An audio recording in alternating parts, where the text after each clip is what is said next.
there ain't no stopping us. Fly without boarding pass. Couldn't catch me, I'll be moving fast. Call me a shooting star. Let 'em know who you are. Flying up in a bar. Wish on a star. Time to show 'em who's in charge. Call me a shooting star.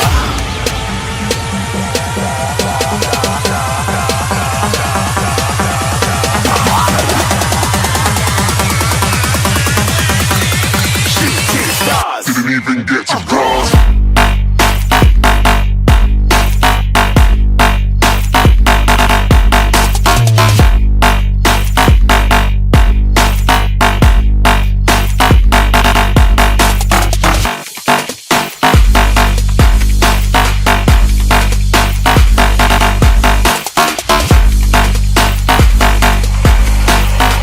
I said I'm moving too far. Get to glass.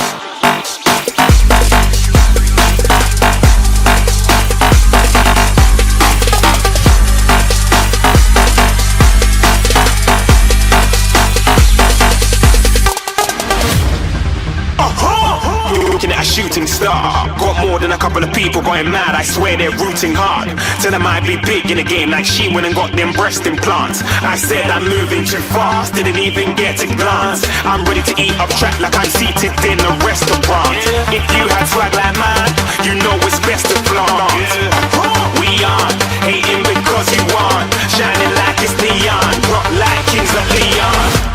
Shooting stars across the galaxy. I stand out, so don't be mad at me. Infiltrate, I'm with my strategy. When I turn up, then I just have to leave. Shooting stars across the galaxy. I stand out, so don't be mad at me. Infiltrate, I'm with my strategy. When I turn up, then I just have to leave. Yeah, shooting. Yeah, shooting. Yeah, shooting. Yeah, shooting shots.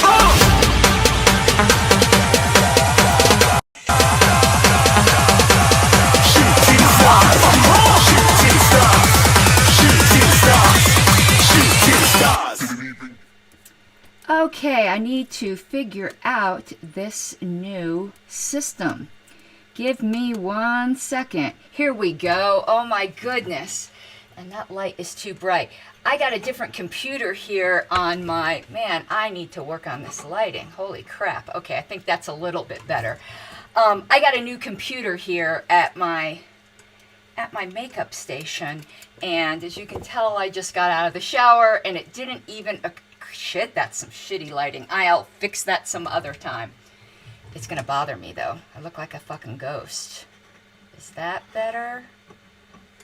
I think that's a little better, isn't it? Yeah, a little better. But anyway, we'll get started. You guys gotta give me a little bit of patience in that I don't have everything completely set up because again, it is a brand new computer here at station, and you know I'm going to be fucking with these lights. Now that is a little bit better. So we've got multiple clips to go over, and I'm getting ready for a bylaws meeting.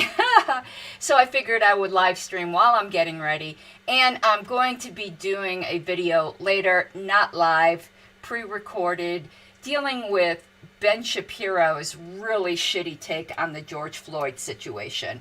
I've had that planned for a while, and I figured I had better do that. Yeah, David, I'll work on getting better lighting here. The lighting is good for me all by myself doing my makeup, but it's not so great for filming. I'm going to have to set up some ring lights. So, yeah, hey there, Julian. Anyway, let's get some videos queued up here if we could. I've got some Ben Shapiro that I agree with, and I don't even like the height of that camera. I'm going to have to really straighten this all out. And I've also just got some miscellaneous other clips. So let's get those. up here, and I see Julian says he just started listening to Ben and he's pretty fun. He is. I agree with Ben 75% of the time. You know, libertarians sometimes are in such an agony to prove that they are, and I don't even think I have my mic on a good setting here. I'm going to put that to a different setting. One sec here. Because it's turned the wrong way. I think that should be better. I put it on omnidirectional. Libertarians are in such pain sometimes to prove that they're not conservatives that, you know, it's almost de rigueur, right? You have to hate Ben Shapiro. You have to hate Jordan Peterson. And I'm sorry, I don't hate any of them.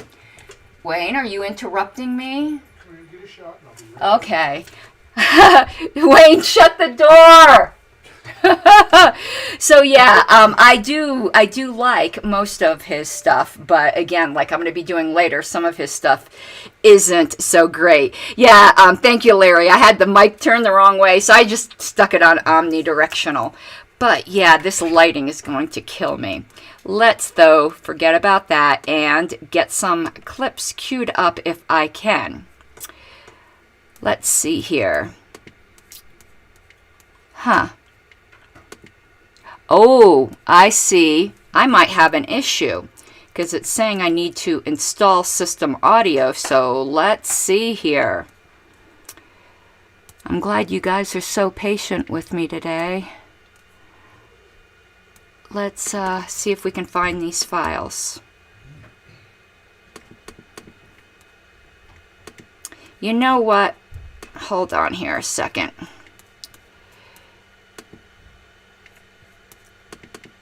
You know what I'm going to do?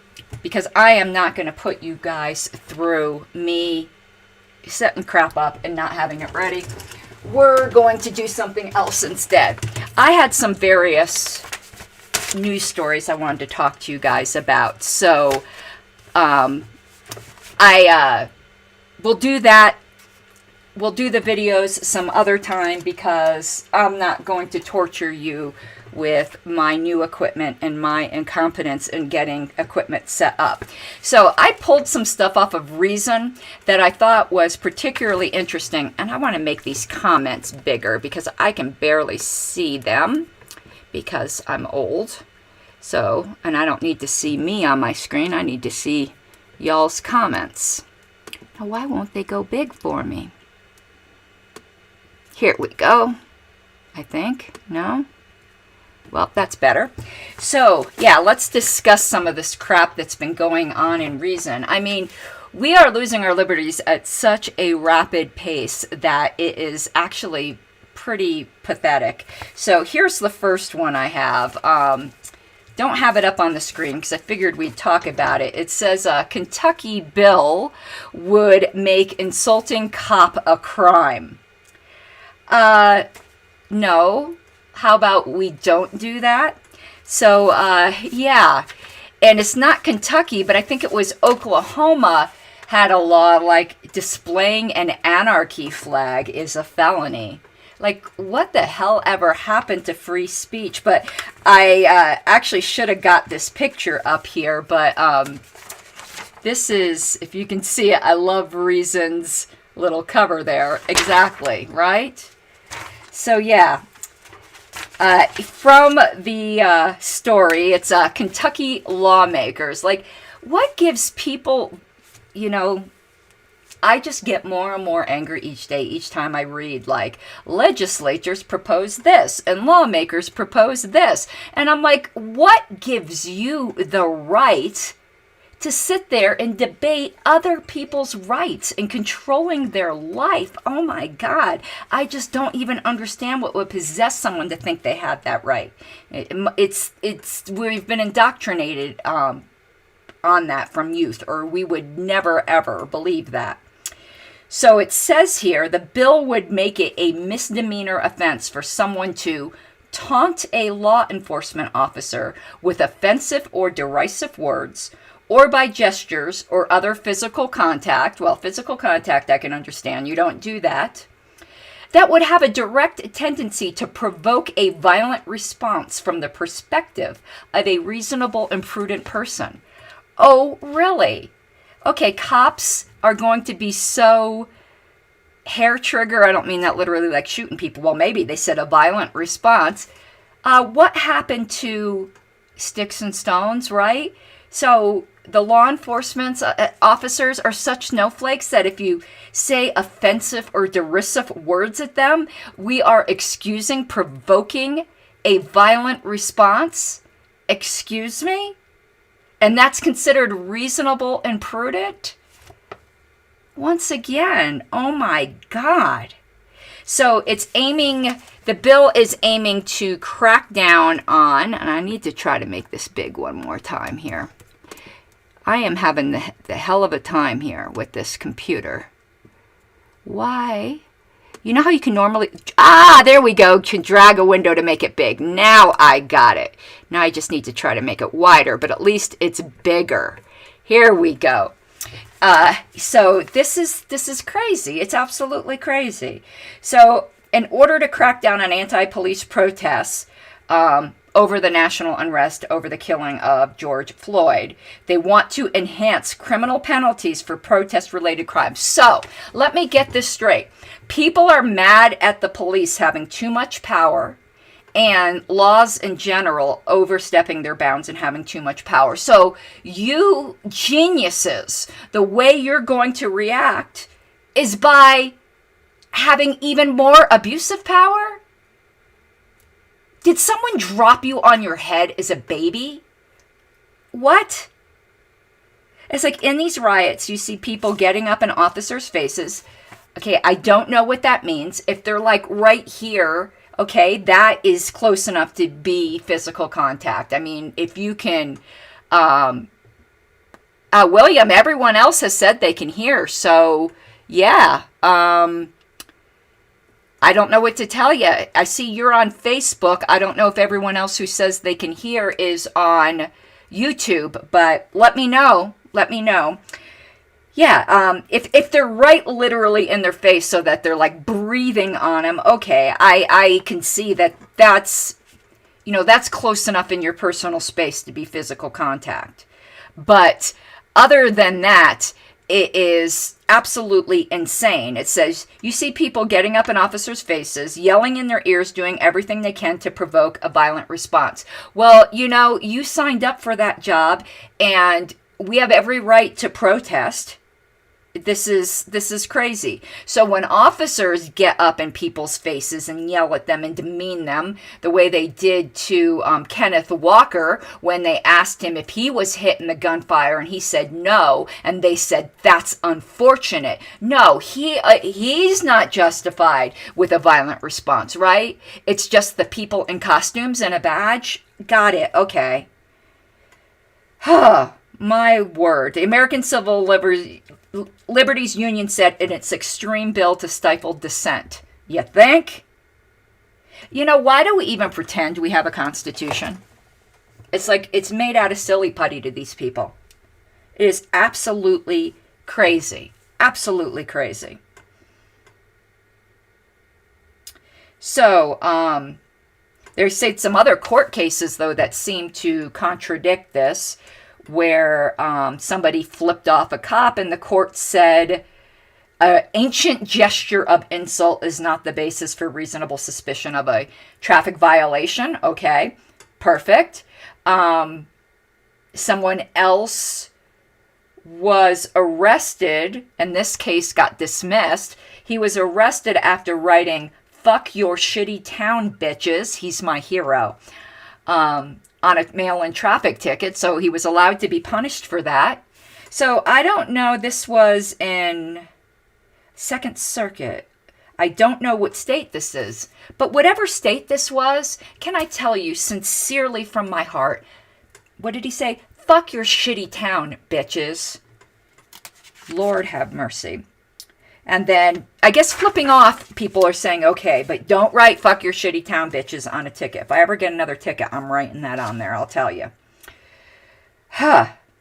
And in 71, the court upheld the right of man to wear a jacket that said fuck the draft into a courthouse.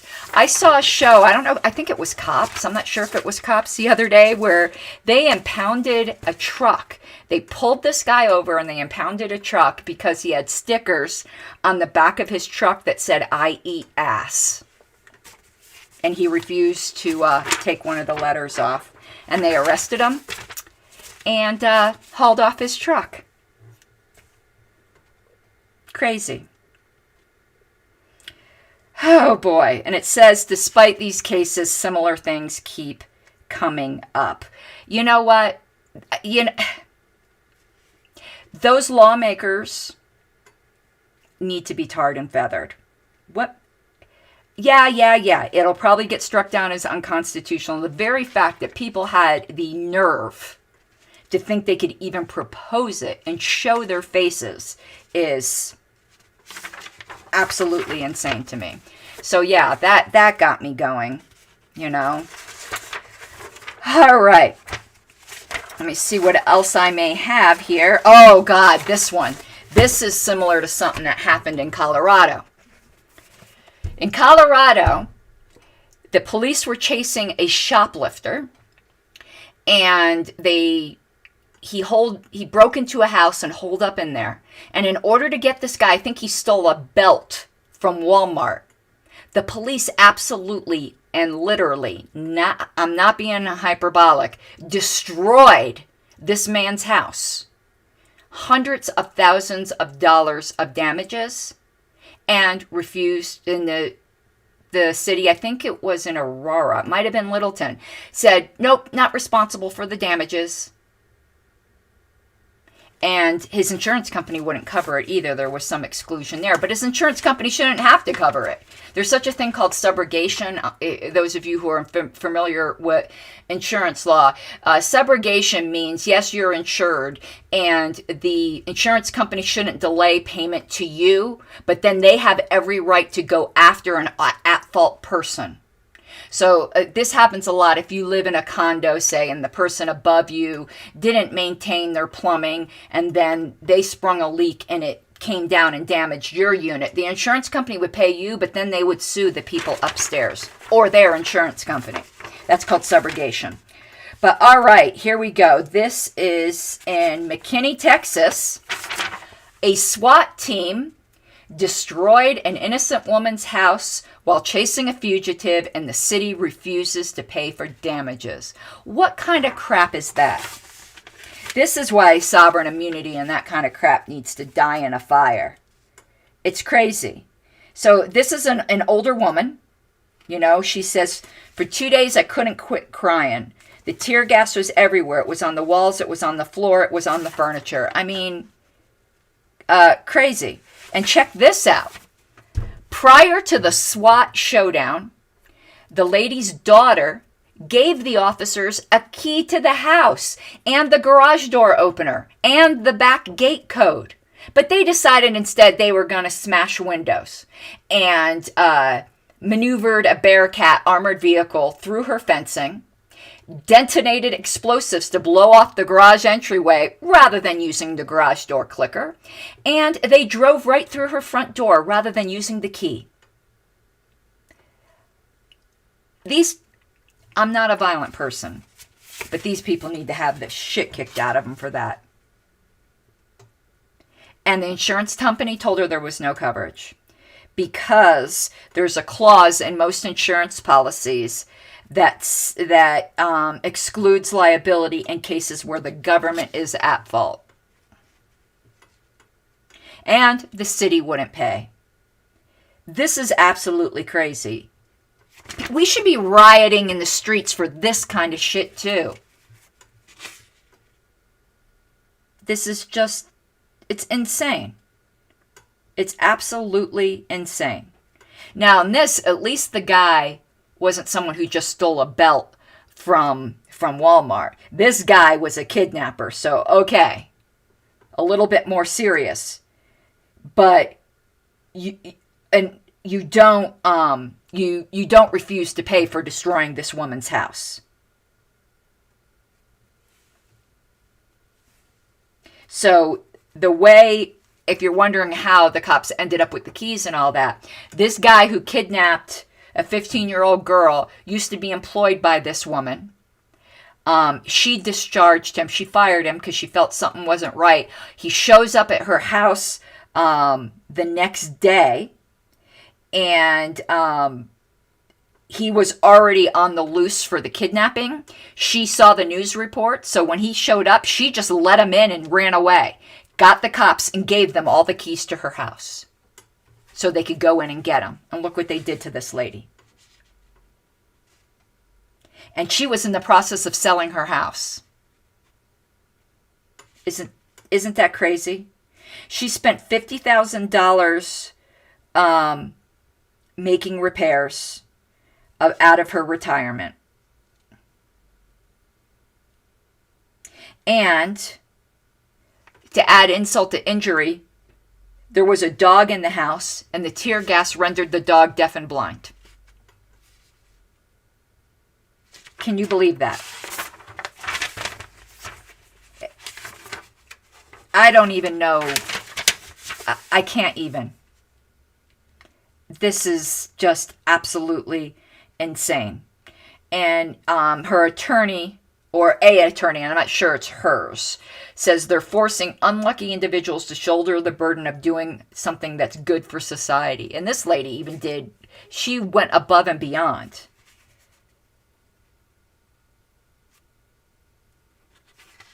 This is absolutely insane. Oh, they mentioned the Colorado case.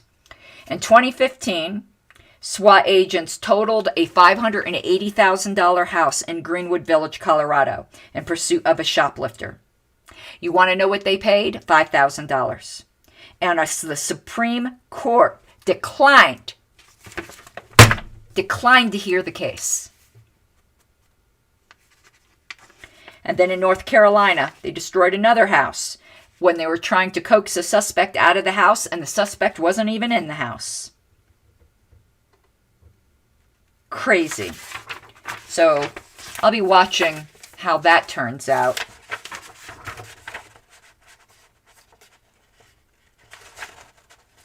All right.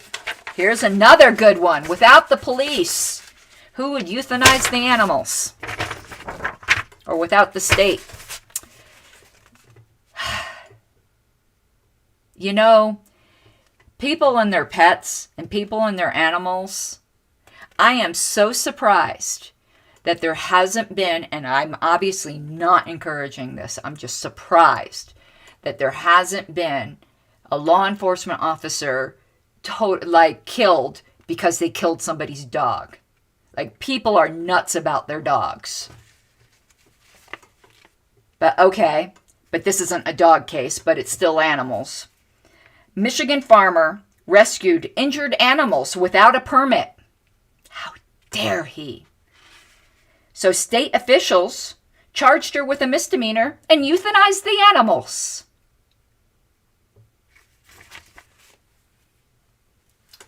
I'm mad. So they euthanized 6 of her animals, including Sassy, a blind raccoon, and Poe, a one-legged crow. Mother.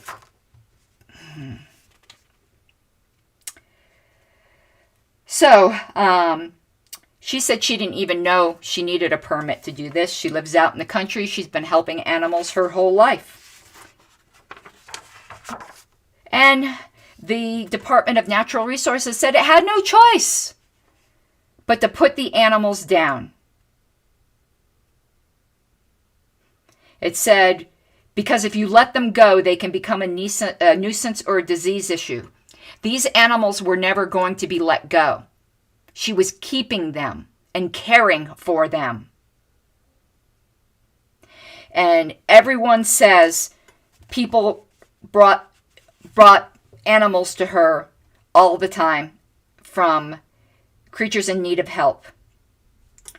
And she said her attitude was, there's nothing but wildlife up here. We've moved into their homes. It's our responsibility to take care of them when something happens.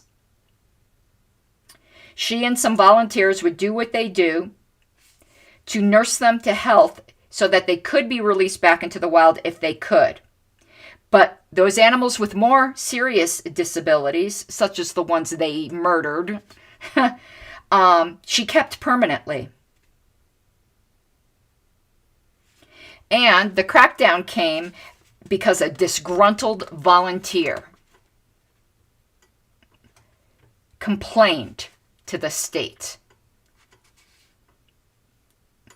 This is crazy. It's absolutely crazy. And she had said if she got first a few visits and they found no violations, it was the Department of Agriculture found no violations, and they helped her move some hay around and they left. But then she said, a few days later, four Department of Natural Resources vehicles pulled into her driveway like SWAT. They went around scooping up the unpermitted wild animals, including Sassy, several Canadian geese who've been wounded by hunters that have been living on her farm for a few years. She wasn't letting them go. And she tells the story about Sassy the raccoon. Sassy didn't want to move for nothing. She didn't want to come. She knew something was wrong.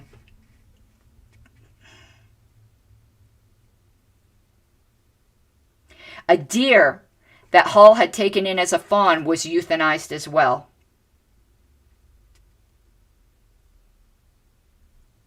She says if you love and care for an animal, it's against the law.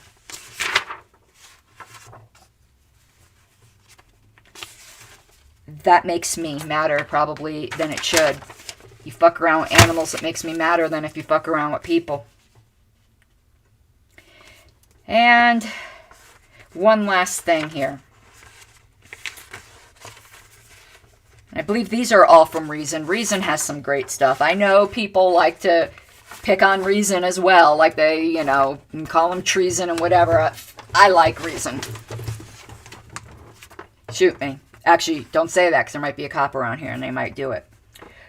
The title is, Did Anti-Price Gouging Laws Lead to More COVID-19 Deaths? Unintended consequences. So, a new paper finds that the shortages produced by emergency price controls led to more social interactions as people searched for scarce goods, and additional COVID-19 deaths weren't far behind. Isn't that crazy?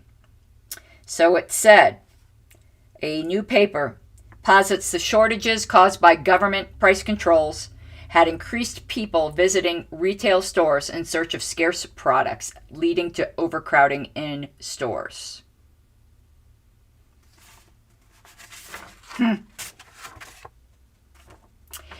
They used 2 cell phone mobility data compiled in the Device Exposure Index, which measures how many times a smartphone is exposed at commercial locations to gather their data.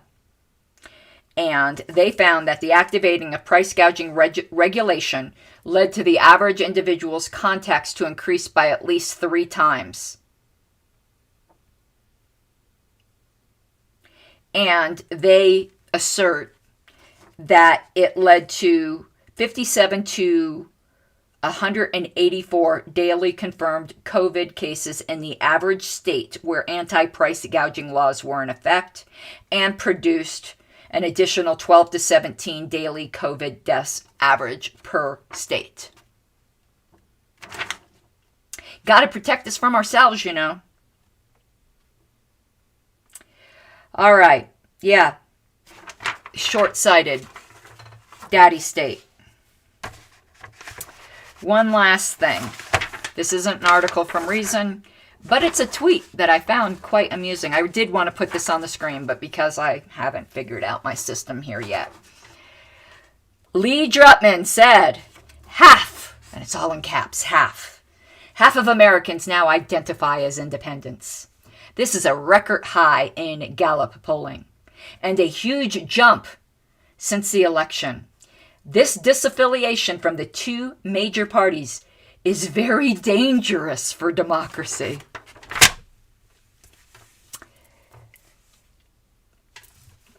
Of course, he, doesn't really explain why that is. It's just an ipsit-ixit. It's dangerous. Why? Because people are opting out of the mob. Actually, I'm not a fan of democracy to begin with, but I think if there's any good that can come out of this, the disaffiliation from the two major parties is probably the best thing to happen to democracy, as far as it goes. Very dangerous. Don't dare you be independent. Don't dare you vote for a third party. And of course, they'll just complain rather than doing any self-reflection as to why people don't want to join their clubs.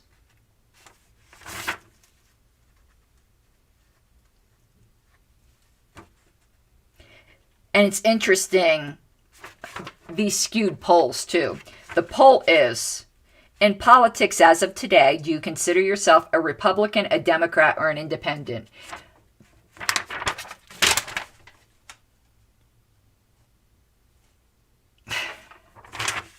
There are other choices, You didn't even have to name the third parties. You could have went Republican, Democrat, independent, or third party,